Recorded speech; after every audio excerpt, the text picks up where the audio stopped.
Olá, pessoal. Na aula de hoje a gente vai discutir aqui as permutações caóticas, também chamadas de desordenamentos. Então, esse é o nosso tema. Vamos lá. Primeira coisa que a gente vai fazer para estudar as permutações caóticas é partir de um problema aqui bem interessante, que é o seguinte: é o problema do amigo oculto. 5 pessoas de uma família farão um amigo oculto e precisam sortear os nomes.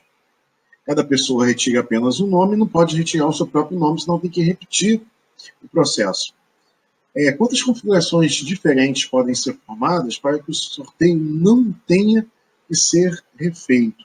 Ou seja, para que o sorteio não tenha que ser refeito, se eu coloco as pessoas aqui A, B, C, D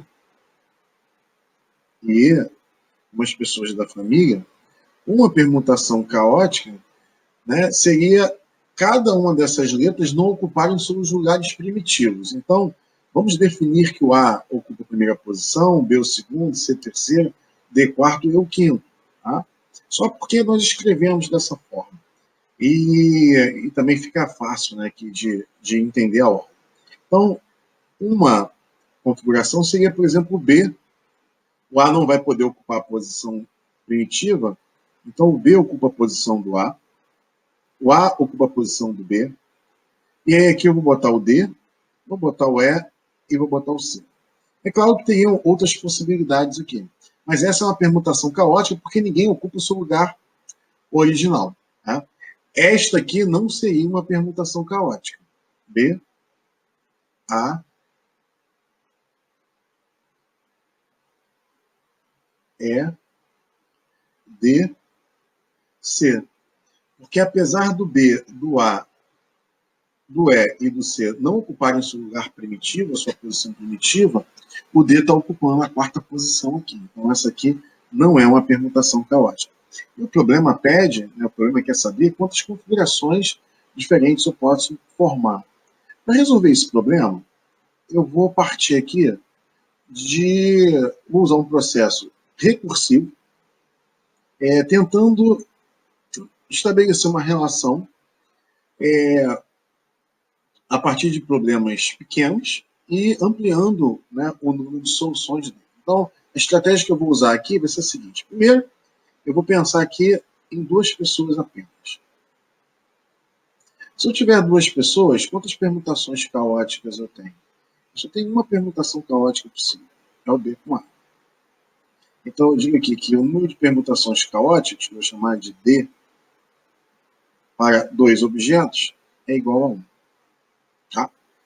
Pois bem, agora vamos então pensar o problema para 3 pessoas.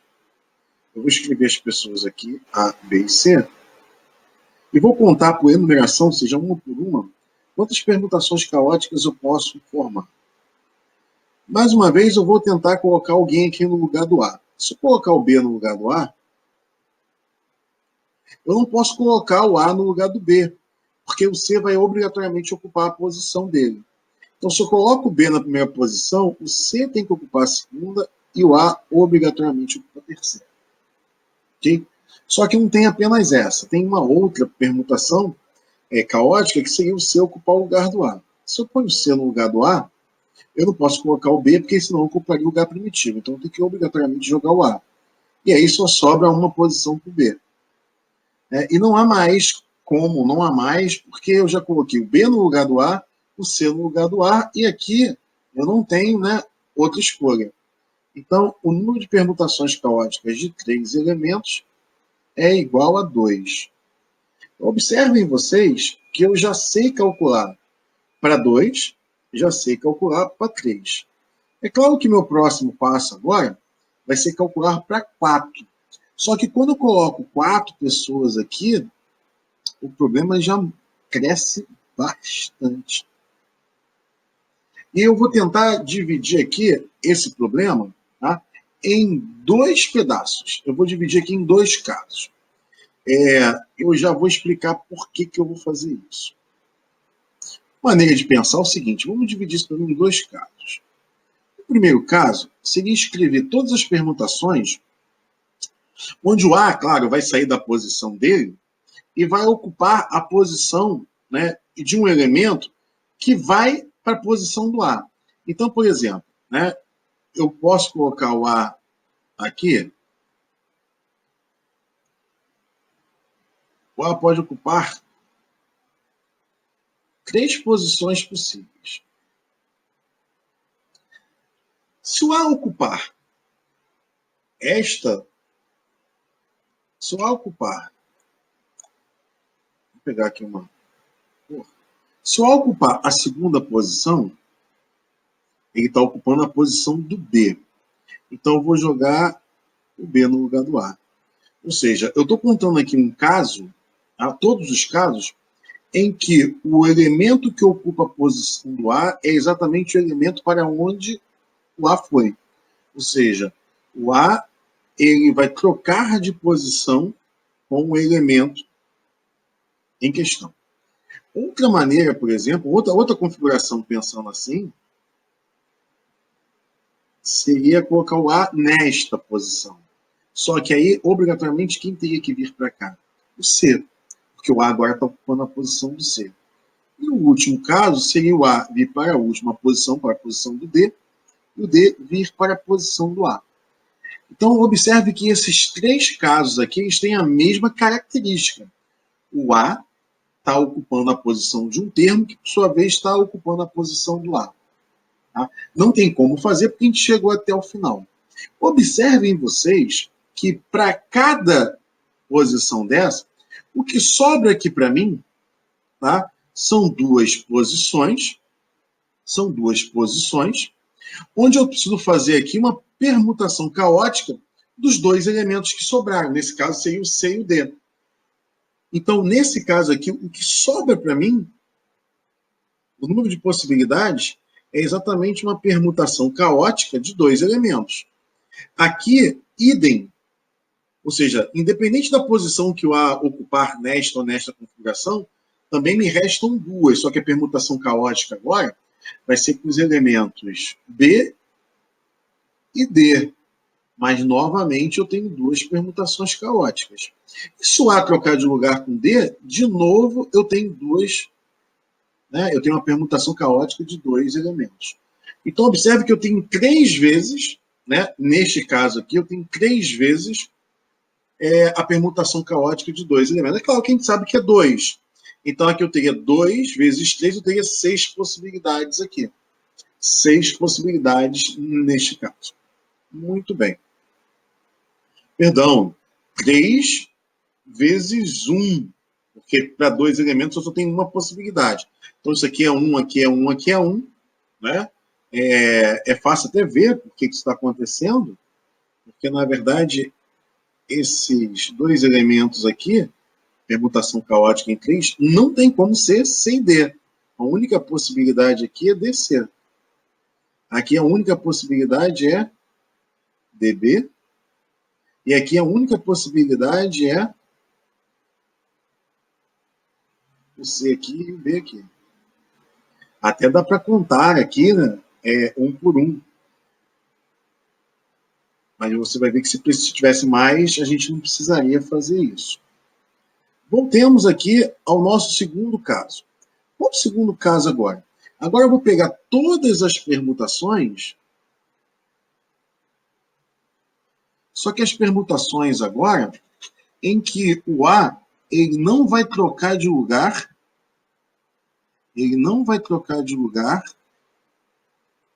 com o elemento que ele está substituindo. Né? Então, o que eu tenho aqui? Se eu vou ter mais uma vez aqui 3 possibilidades para colocar o A, mas agora a regra mudou. Eu vou pôr o A aqui de tal forma que, ao colocar o A aqui, neste lugar não pode vir o elemento que foi substituído pelo A. Então, não pode vir B. Então, o B não pode ocupar essa posição, o C não pode ocupar essa posição e o D não pode ocupar essa posição. Ora, se o B não pode ocupar essa posição, é como se essa posição agora passasse a ser uma posição primitiva para o B, porque ele está restrito a uma posição, enquanto da mesma forma que o C e o D também estão restritos. Então, este problema de colocar o A e não deixar o B ocupar essa posição é o problema de resolver uma permutação caótica de 3 elementos. Porque, de fato, tem que colocar aqui o B, o C e o D, onde o B não pode ocupar a primeira posição, ou seja, a nova posição primitiva D, o C não pode ocupar e o D não pode ocupar. Você vai, vai 1. Mas por que o B agora, a posição primitiva dele é 1? O B poderia entrar aqui. Não poderia, porque a gente já contou esse caso aqui. Então, a restrição não é porque não pode, é porque neste caso, tá, é proibido o B entrar nessa posição, porque isso nós já contamos anteriormente. Senão a gente conta em duplicado. Então, o B não pode ocupar essa, o C não pode ocupar essa, e o D não pode ocupar essa. Então, aqui, o número de possibilidades de organizar aqui o B, o C e o D é uma permutação caótica de 3 elementos, porque nem o B, nem o C, nem o D podem ocupar sua posição primitiva. Observe que se eu colocar o A aqui, agora, o que vai acontecer? O C não pode ocupar essa posição, o C não pode ocupar essa posição, o B também não pode ocupar essa posição, o C não pode ocupar essa posição porque ele não pode trocar de lugar com A, o B não pode ocupar essa posição porque é o lugar primitivo, e o D não pode ocupar essa posição porque o lugar é primitivo. Aqui também nós temos D3. E se nós pusermos o A aqui no final, também continua, porque o A vai trocar com o D. Então o D agora não pode ocupar essa posição, o B não pode ocupar o lugar primitivo, e o C não pode ocupar o lugar primitivo. De tal forma que agora eu tenho o quê? Eu tenho aqui, tá, o número de possibilidades aqui, o D4, ficou igual a 3 vezes o número de permutação caótica de 2 elementos, mais 3 vezes o número de permutação caótica de 3 elementos. Mas, Ivail, para calcular isto, eu precisaria saber tanto D2 quanto D3. Sim, é por isso que eu calculei isso inicialmente. E aí você consegue finalizar aqui, ó, com mais 2, você consegue calcular aqui o D4, que é 9. Você deve estar se perguntando, não é mais fácil escrever todas aqui, né? Com A aqui, escrever todas as possibilidades, né? Que seria, no caso aqui, né?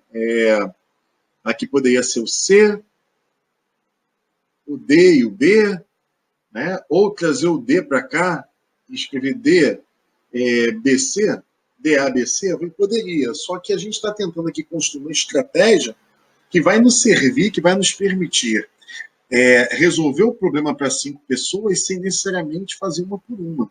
Né? Porque a gente não sabe como vai ser o próximo número de casos. Talvez não seja tão pequeno quanto 9. Né? A gente não sabe, né, quanto isso vai crescer ou quão rápido isso vai crescer. Então vamos agora para o problema original. Vamos agora tentar aqui resolver o problema para 5 pessoas. Então vamos lá. O problema para 5 pessoas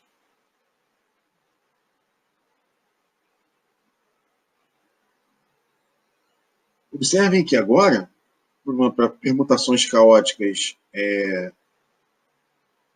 5 pessoas, eu vou poder dividir o problema aqui novamente em 2 casos. Vai ser esse caso aqui. Eu tenho 5 pessoas.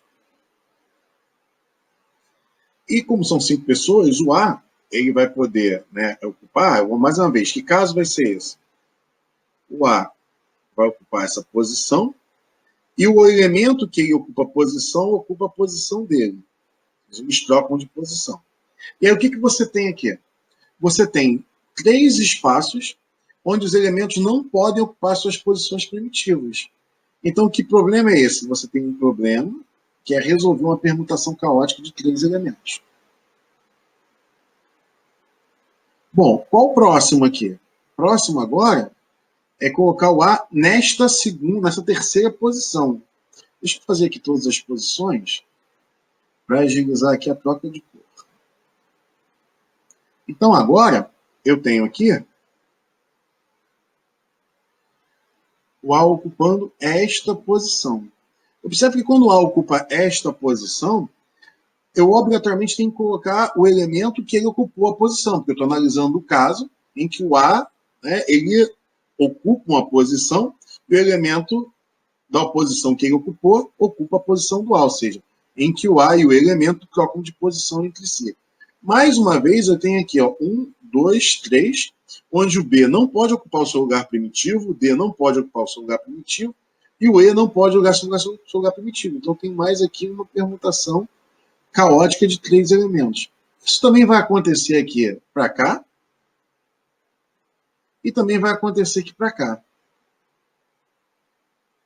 Então, observe que aqui, neste caso, eu tenho 4 vezes a permutação caótica de 3 elementos. Será que está pintando um padrão aí? Será que está pintando um padrão? Bom, vamos ver, né? E agora eu vou pensar a mesma coisa no segundo caso. Lembrando, o que é o segundo caso? Se no primeiro caso o A troca de posição com um elemento, o elemento passa a ocupar a posição dele, neste caso aqui agora, o que a gente tem? Neste caso aqui agora,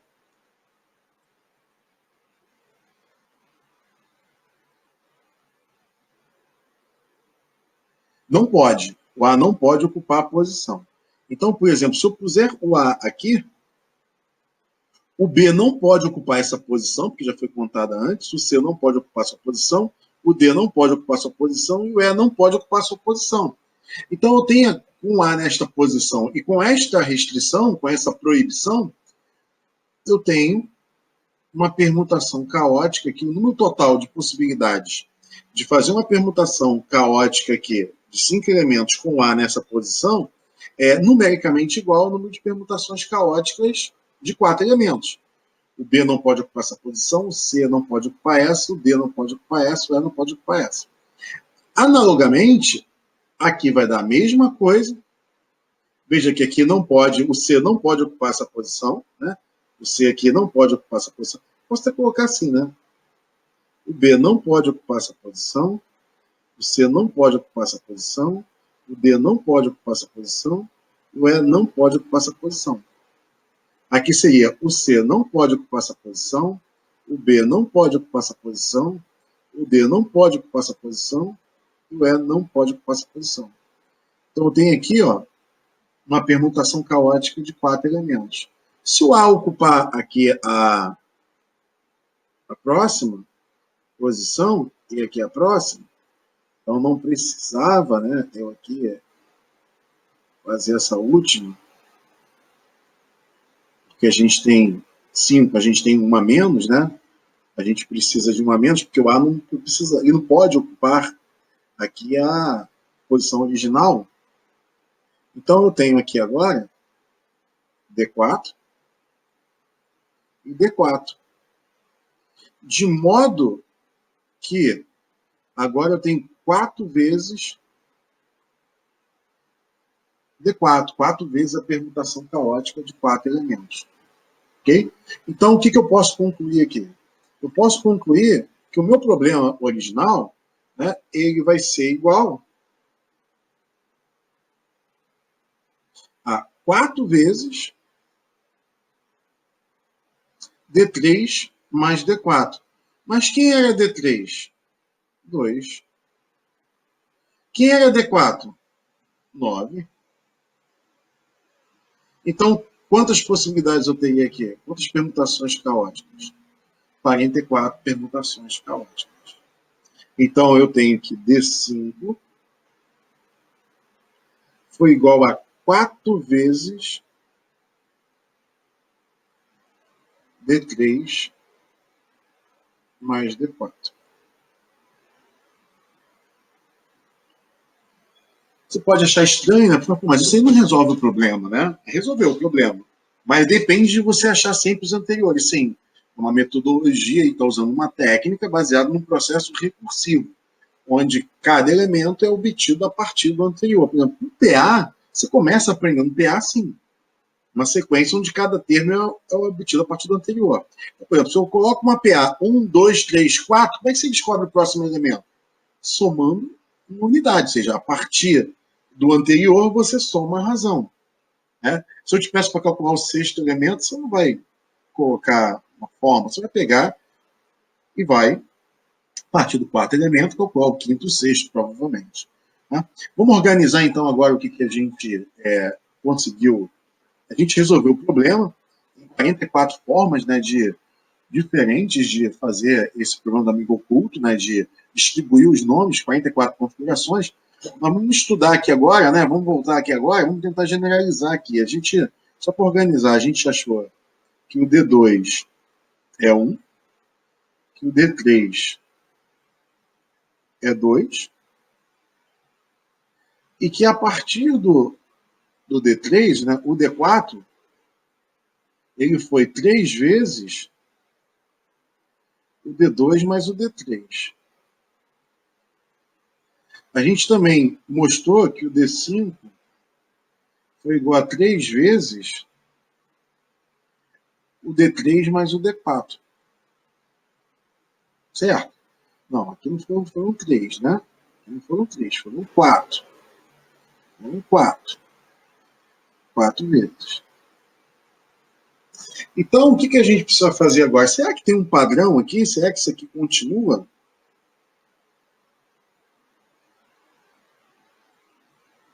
Porque se isso aqui continuar, se isso aqui se mantiver, a gente vai chegar no seguinte resultado.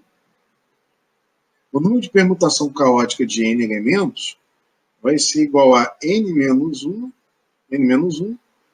vezes o número de permutações caóticas de n-1 elementos, mais o número de permutação caótica de n-2 elementos. É esse padrão aqui que está se configurando. E isso te permite resolver problemas, pelo menos para n pequeno, né? De forma que você consegue dar solução para n igual a 6, n igual a 7, né? Se isso aí valesse, você, por exemplo, poderia calcular que o D6 seria um problema que já não contagem, seria longe de ser pouco trabalhosa, né? Só para você ter ideia, ficaria 5 vezes o D4 mais o D5. Bom, isso aqui daria 5 vezes. O D4 a gente calculou, né? Foi 9. O D5 a gente encontrou 44. Não foi isso? Então aqui o D6 seria 5 vezes. 9 mais 44 é 53. E isso aqui dá 265. Então observe aqui que o D6 aqui já seria uma quantidade razoável aqui, né? Razoável. Será que vale sempre? Então agora a gente vai tentar mostrar o caso geral. Ou seja, será que, dados N objetos distintos, o número de permutações caóticas de N elementos vai ser dado pelaquela recorrência que nós colocamos ali? Ou seja, será que dado elementos, o número de permutações caóticas de N elementos será igual sempre a N-1, que multiplica, abre parênteses, dn-2 mais dn-1? Então, o nome disso aqui é uma recorrência linear de segunda ordem. O nome não importa. Tá? Qual é a demonstração disso aqui? Né? Qual é a prova disso? A gente viu aqui que aqueles casos já indicam que sim, mas qual é a ideia aqui? Mais uma vez, se eu tiver aqui os elementos, né, A1, A2 até a N, eu posso dividir aqui em dois casos. Os casos em que o A1 não ocupa a posição dele, ocupa a posição de um outro objeto, né? Ocupa a posição de um outro objeto, de um outro elemento, e esse elemento ocupa a posição dele. Mas aqui eu estou escrevendo A2, mas poderia ser A3, A4, ou seja, você tem aqui N-1 possibilidades, N-1 possibilidades para colocar o A1, conforme nós pensamos lá naqueles outros casos. Entretanto, qualquer posição que ele ocupe, ele vai travar a posição do elemento que ele ocupou, porque o elemento que ele ocupou a posição tem que ir obrigatoriamente para a posição dele. Então você já retirou aí 2 elementos. E as posições que sobram, né? As posições que sobram, os elementos não podem ocupar seus lugares primitivos. Então, nesse caso, você tem n-1 vezes a permutação caótica de n-2 elementos. Ok? N-2 elementos, por quê? Porque estão saindo de cena o A1 e o outro elemento que você não que vai trocar de posição com esse. Mas por que aqui é n-1? Porque você tem n-1 possibilidade de escolher uma posição para o A. Tá? Isso aqui é o número de possibilidades para você tomar a decisão de escolher uma posição para o A. Posição para o A1. Automaticamente a posição para o elemento da posição K, que ele ocupou, vem para a posição do A1. E automaticamente todos os outros elementos não podem ocupar seu lugar primitivo. Então isso aqui é fazer uma permutação caótica dos que restam. Como já tem 2 presos, vamos dizer assim, você precisa fazer uma permutação caótica de n-2 elementos. E o segundo caso, aqui, é o A1 ocupar a posição de um termo, o A1 ocupar a posição de um termo aqui, ocupar a posição K, e o termo da posição K não ocupar a posição do A1. Isso faz com que o termo aqui da posição K não possa, por exemplo, aqui no caso do A2, ele não possa ocupar a posição do A2, e todos os outros elementos do A3 até o AN não possam ocupar os seus lugares primitivos. Ou seja, você tem n-1 posições, n-1 elementos, porque você só posicionou o A, e você não pode ocupar, né, e cada um deles não pode ocupar a sua posição primitiva. Este elemento da posição K passa a ter uma nova posição primitiva, porque ele não pode ocupar o lugar do K. Ou seja, não poder ocupar o lugar do A1 é uma forma de restringi-lo a um lugar que a gente pode chamar de primitivo sem problemas. Como o A1 ele pode, mais uma vez, ocupar aqui N posições, né? O A1 pode ocupar N-1 posições. Então, aqui é N-1. E o que sobra é um problema de tamanho N-1. É o número de permutações caóticas de colocar N-1. Aí vai o por que em cima é N-2, a permutação caótica de N-2, e aqui é de N-1. Porque quando você troca o termo da posição, por exemplo, o A2 com o A1, você já exclui 2 elementos. O A1 não está ocupando o seu lugar primitivo, e o A2, que está ocupando a posição do A1, também não. Então sobram N-2 elementos. E a regra de não ocupar o lugar primitivo continua. Aqui não. Quando eu digo que o A2 não pode ocupar a posição do A1, o A2 acaba não podendo ocupar, né, esta posição. O A3 não pode ocupar esta posição. A4, A5 até o AN. Então aqui você tem uma permutação caótica de N-1 elementos. Porque o A2 aqui ele fica livre para ir para onde ele quiser, ele só não pode ir para esta posição. Então, na verdade, ele não tem mais N casas para entrar. Ele tem N-1 casas, né, para permutar aí. Bem? Bom, logo, o número total de permutações vai ser como o A1 ocupa uma posição e o elemento troca, ou o A1 ocupa a posição e o elemento não ocupa a posição, né?